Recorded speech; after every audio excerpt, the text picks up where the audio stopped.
짠! 안녕하세요, 여러분들. 역사는 최태성. 네.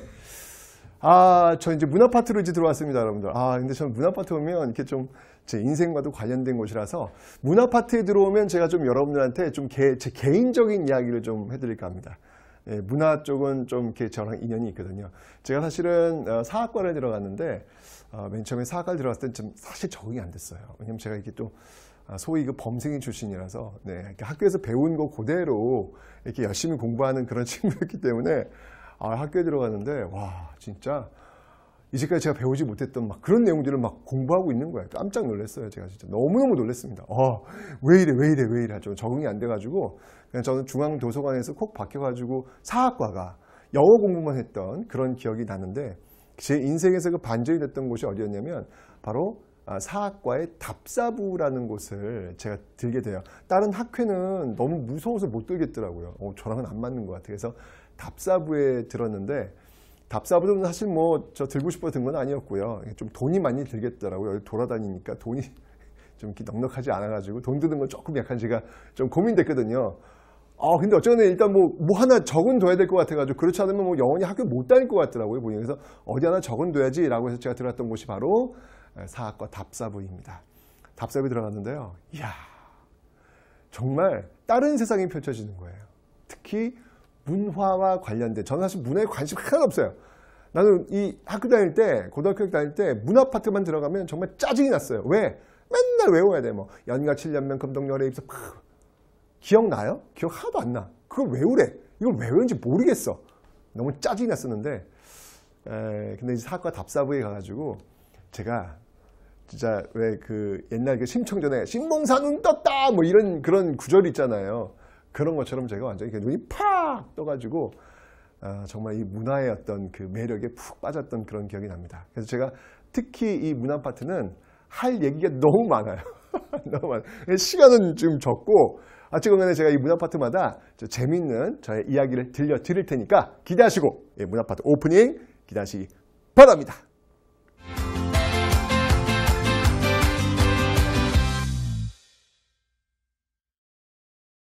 자, 먼저 여러분들 유교부터 한번 좀 살펴보도록 하죠.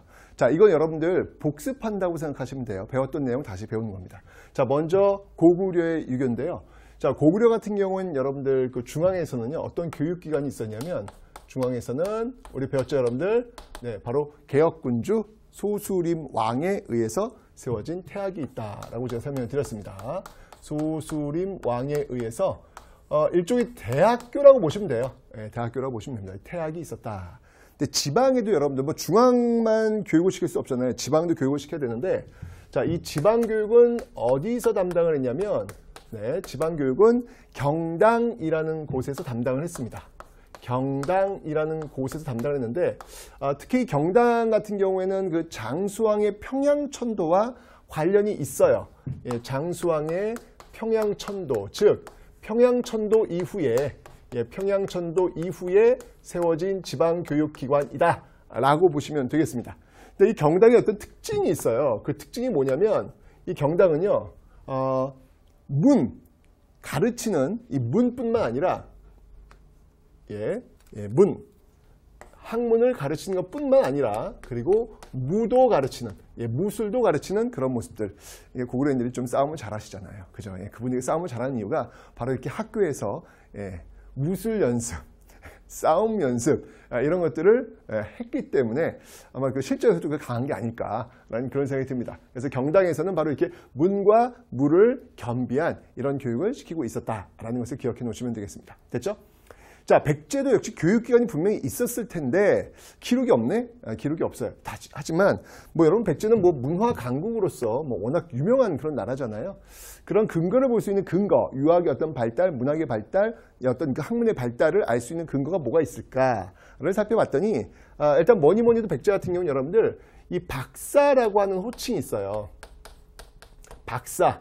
그래서 뭐 오경박사, 그다음에 뭐 의박사, 그다음에 역박사, 뭐 이제 그 달력 같은 거, 뭐 그런 것들이죠. 이런 어떤 그 박사들 용어가 있는 걸로 봐서 굉장히 학문이 발달했음을 알 수 있고 또 어떤 그 이유가 뭐냐면 여러분 왕인이라는 사람이 있잖아요. 이 왕인이라는 사람이 논어라든지 천자문, 이 논어와 천자문 이런 것들을 일본에 전파하는 모습들. 그건 뭐냐면 문화적 수준이 발달했기 때문에 그게 일본에 전파할 수 있었던 어떤 그런 내용들이 되겠죠. 그래서 실제로 일본에서는 여러분들 그 마쓰리인가요? 뭐 어떤 그 지역 풍습이 있어요. 마을 축제가 있는데 거기에 왕인 박사가 오는 그 모습을 재현하는 게 아직도 일본에서는 큰 마을의 어떤 행사로 취해지고 있습니다. 정확하게 이제 그 삼국시대에 어떤 그 일본에 영향을 주었던 어떤 그런 모습들을 지금도 확인할 수 있는 어떤 그런 축제가 아닌가라는 생각이 듭니다. 뭐 이런 것들 봐도 백제의 어떤 그 유학의 어떤 문화들이 굉장히 많이 발달했음을 알 수 있겠죠. 자, 뿐만 아니라 여러분들 여기 또 이제 굉장히 그 유려한 문체를 볼 수 있는 근거가 하나 있는데 그 근거가 뭐냐면 사택지적비라는 게 있습니다. 예. 요거는 부여에서 발견이 된 그런 비석인데요. 이 사택지적비 같은 경우에는 굉장히 문체가 아주 유려해요. 그래서 여기에 어떤 뭐 불교적인 요소, 뭐 도교적인 요소, 뭐 여러 종교적 요소가 들어갔다고는 하는데 이게 뭐 해석에 따라 달라지기 때문에 그게 중요한 건 아니에요. 다만 이 사택지적비에 쓰여진 문체 자체가 굉장히 유려하다. 이건 어떤 그 학문적인 어떤 수준이 많이 올라가 있어야 낼 수 있는 그런 어떤 문체들, 그런 어떤 내용들로 구성되어 있기 때문에 이런 것들도 역시 마찬가지로 유교 발달의 한 근거로 볼 수 있겠다라는 거 알 수 있겠습니다. 그 다음에 이제 신라입니다. 신라 같은 경우에는요, 역시 이제 이 신라도 유학을 굉장히 장려하고 공부를 많이 했는가? 근거가 있어요. 그 근거가 뭐냐면 바로 임신서기석이라는 게 있습니다. 임신서기석. 자, 임신서기석은 뭐냐면요, 임신연애, 이 신라의 어떤 청춘들이 서로 약속을 한 거예요. 우리 언제까지 유교 공부 끝내자. 이걸 돌에 새기는 거예요. 이걸 통해서 굉장히 유학이 발달했구나라는 걸 알 수 있겠죠. 그죠? 좋습니다. 자, 이런 것들이 이제 근거가 되고요. 또 하나가 있다면, 유학은 기본적으로 나라에 충성하고 왕에게 충성하는 충을 또 가르치지 않습니까? 그런 충과 관련된 것들이 있다면, 역시 뭐 하나의 근거를 볼 수 있는 화랑도도 화랑도에서 그 화랑도의 어떤 그 규칙, 이런 것들이 뭐가 있냐면, 세속 5개가 있어요. 세속 5개.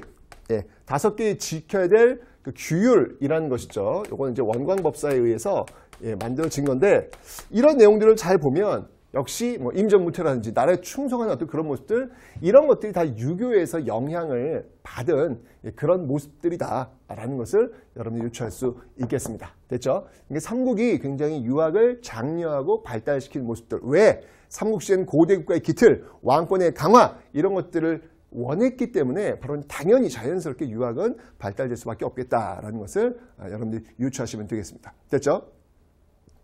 자, 다음은 통일신라로 한번 가보겠습니다. 뭐 통일신라 교육기관 또 역시 너무 중요한 게 있잖아요. 너무 중요한 게 있죠. 그게 뭐가 있을까요, 여러분들? 네, 바로 신문왕, 뉴스페이퍼 킹. 네, 바로 국학. 국학이라는 게 있습니다. 이 국학을 통해 가지고 어떤 유학을 또 장려하면서, 제가 이야기했죠. 늘 전 자발적 복종이라는 단어를 많이 썼는데, 그렇게 왕에게 충성할 수 있는 어떤 시스템을 구축하려는 모습들이 나타나고 있다라고 설명을 드렸습니다. 자, 국학도 있고요. 그 다음에 이제 유학의 발달 중에서 또 우리가 알 수 있는 내용들이 있다면, 역시 이제 설총을 또 들 수 있죠. 설총. 자, 이 설총 같은 경우에는요, 제가 얘기했습니다, 여러분들. 이 육두품 출신이다라고 설명을 드렸는데, 뭐 공교롭게도 이 국학을 장려했던 왕은 누구였죠, 여러분들? 국학을 세웠던 왕은 바로 신문왕입니다. 맞죠? 신문왕인데, 이 설총을 등용했던 왕 역시 신문왕이다. 설총을 등용했던 왕 역시 신문왕이다라는 거 일단 기억해 놓으시고요. 빰빰 기억해 놓으시고요. 신문왕 기억해 놓으시고요. 그 다음에 이제 이 설총 같은 경우에 신문왕에게 무엇을 바쳤냐면 화왕계, 꽃의 왕, 꽃의 왕이 지켜야 될 어떤 규범, 어떤 좋은 소리 이런 것들만 귀 기울이지 말고 쓴소리하는 어떤 그런 사람들을 옆에 앉힐 수 있어야 제대로 된 왕이 될 수 있다. 뭐 그런 어떤 내용의 이야기를 써서 바쳤던 그런 인물이 바로 이 설총이죠. 설총 같은 경우는 여러분들 바로 이 당시에도 여러분들 고민이 있었던 것 같아. 그러니까 왜냐면 한자를 쓰긴 썼는데 한자와 우리의 말과 연결이 안 되는 거예요, 이게. 말 따로, 글자 따로. 이게 좀 어려움이 있겠죠. 그래서 이걸 어떻게 해결할까? 이걸 해결한 게 바로 우리는 조선시대 세종대왕을 우리가 만날 수 있는 건데 이 당시에 역시 불평이 있었던 거예요. 그죠? 그래서 한자를 가지고 우리의 말을 붙입니다. 한자의 음이나 훈이나 이걸 이용을 해가지고 붙이는 거예요. 그걸 뭐라고 하냐면 이두라고 합니다. 이두. 그래서 이두를 통해 가지고 이두를 정리하는 그런 모습들. 그러니까 통일신라의 세종대왕이라고 보시면 되겠죠. 물론 이제 이 이두 자체도 한자를 갖고 하는 거기 때문에 한계가 있어요. 어려워서 제대로 활용될 수는 없었다라고 하는 거 기억해 놓으시면 되겠습니다. 됐죠, 여러분들? 좋습니다. 그 다음에 강수라는 인물이 있어요. 이 강수라는 인물이 있는데 이 강수가 썼던 그 외교 문서를 보면요. 상당히 유려합니다. 상당히 이 외교 문서가 상당히 유려해요. 아주 잘 썼어요. 그래서 이런 걸 통해서도 굉장히 학문이 많이 발달되어 있음을 유추할 수 있고 그 다음에 여러분들 김대문이라는 사람이 있습니다. 이 김대문이라는 사람이 쓴 그 책들을 보면 어떤 것들이 있냐면 뭐 화랑세기, 화랑에 대한 어떤 그런 이야기들이에요. 화랑세기라든지 그 다음에 이제 뭐 고승전, 옛날 승려들, 유명한 승려들에 대한 어떤 그런 이야기가 되겠죠. 고승전이라든지 그 다음에 한산기라든지 한산기는 뭐냐면 여러분들 왜 구주 중에서 한산주가 있어요. 그 한산주에 파견되어 가지고 그 지역의 어떤 모습들을 적어 놓은 것들인데 이런 화랑세기, 고승전, 한산기의 특징을 한번 들어봐라 라고 한다면 상당히 자주적이고 주체적인 어떤 그런 내용들로 채워져 있더라 라고 하는 것을 기억해 두시면 되겠습니다. 이 말기에 가면요 국가에서 시행했던 제도 중에 하나가 뭐냐면 본격적으로 이 유학을 장려하기 위해서 이 독서 삼품과라는 것을 시행합니다. 독서 삼품과라는 것을 시행을 하는데 이건 어느 왕 때냐면 원성왕 때. 네, 원성왕 때 이 독서 삼품과를 시행하는데 말 그대로 독서 삼품과를 시행하니까 원성을 많이 들어요. 그래서 원성왕인가?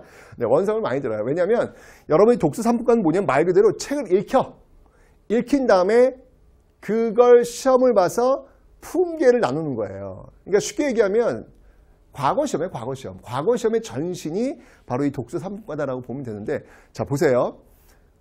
과거를 보면 이건 왕권을 강화시킬 수 있죠. 왜냐하면 왕이 과거 시험을 치르고 왕이 원하는 사람을 뽑을 수 있는 제도 아닙니까? 그러니까 왕권 강화와 관련되는 거예요. 그죠? 그런데 이걸 시행을 한 시기가 언제냔 말이에요. 이게 지금 통일신라 말기란 말이에요. 자, 우리는 그럼 통일신라 정치체제를 한번 봅시다. 통일신라 초기, 전기에는 왕권을 강화하는 모습들 보일 수 있는데 말기로 들어가면 어떻게 돼요? 왕권이 약화되죠. 중앙귀족 간의 왕위 다툼이 벌어지면서 왕권이 약화가 되잖아요. 그죠? 근데 그런 식의 지금 독서 삼품과를 지금 시행한다는 건 되겠어, 안 되겠어? 안 된단 말이에요, 이거는요. 그죠? 그래서 이 독서 삼품과는 시행되지 못한다. 결국은 이제 이게 시행되지 못하니까 이것을 제대로 시행한 게 고려시대에 가서 광종 때, 고려 광종 때 과거제가 처음으로 시행이 되고 있다라는 거 여러분 기억하시면 되겠습니다. 됐죠? 자, 통일신라 말기에 정말 그 유명한 학자를 한번 들어봐라 라고 하면 뭐니 해도 우리 할아버지, 최치. 그래서 최치원, 육두품, 똑똑한 집안이잖아요. 경주 최씨반이요. 그죠? 이 최치원이 정말 그 시조로서 아주 그 똑똑한 집안의 어떤 모습을 보이고 있는데, 이 최치원 같은 경우는 여러분들 청춘 시절에 중국으로 가가지고 빈공과, 이건 이제 중국에 온, 당나라에 온 유학생들을 대상으로 보는 시험인데, 아이고, 뭐 너무 잘합니다. 네, 떡떡 합격하고요. 또 글을 그렇게 잘 써요. 그 당시 이제 황소의 난이라고 해서 아마 세계사 공부하시면 좀 아실 텐데, 그 당나라에서 아주 큰 난이 하나 벌어지는데 그 황소의 난을 토벌하는 글을 쓰는데 기가 막히게 글을 썼어요. 이 글을 읽고 그냥 적들이 놀라가 도망갔다 할 정도로 그런 이야기 전할 정도로 정말 글을 많이 잘 썼죠. 이게 바로 토황소 경문. 토벌한다는 얘기예요. 황소의 난을 토벌하는 경문을 또 이렇게 딱 쓰는 모습들도 보이고 있고, 그 다음에 어떤 그의 저서로서 이렇게 모아놓았던 그 책들을 보면은 개원필경이라는 저서들도 있고, 그래서 그래서 굉장히 최치원을 통해서도 이 당시 어떤 학문의 어떤 발달 이런 것들을 알 수 있겠다. 그런데 이제 특히 이제 이런 학문 발달을 이렇게 앞장섰던 인물들은 잘 보시면 알겠지만 육두품들이 좀 이렇게 주도하는 어떤 그런 뭐 설총도 육두품이잖아요, 그죠? 네, 최치원도 육두품이고 육두품들이 이렇게 주로 주도하는 어떤 그런 모습들을 보이고 있다라는 거. 그러니까 육두품들이 나중에 이제 결국 호족들과 손을 잡고 호족들 브레인이 되면서 그들이 이제 새로운 나라 중세 고려를 세우게 되는 배경이 여기서 나오는 겁니다. 됐죠? 마지막으로 이제 발해입니다. 발해는 여러분들 교육기관으로서 주자감이 있었다. 통일신라에는 국학이 있다면 그리고 발해는 주자감이 있었다. 남북국의 교육기관들을 또 하나 여러분들 기억을 해놓으시면 되겠습니다. 됐죠? 자, 이렇게 해서 여러분들 유교를 봤는데 이걸 통해서 우리가 알 수 있는 것은 뭐냐면 고대에 이렇게 유학이 굉장히 발달하고 있었구나 라는 거. 그 당시에도 이렇게 열심히 공부하는 사람들이 많이 있었구나 라는 사실을 여러분들이 기억하시면 되겠습니다.